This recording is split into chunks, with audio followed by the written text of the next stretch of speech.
Ya, jangan dikira bahwa setelah kedatangan Presiden Prabowo ke Dataran Tinggi Gayo, Kabupaten Aceh Tengah dan Benue Meriah merupakan akhir dari derita panjang setelah 3 pekan warga korban banjir dan tanah longsor.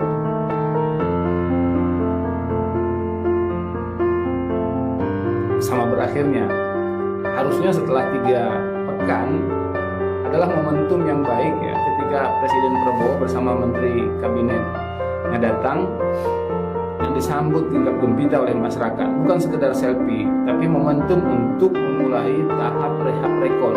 Kalau tidak, Kabupaten Aceh Tengah ini akan terpuruk. Ini menjadi penting kami sampaikan. Satu nyawa sangat berarti.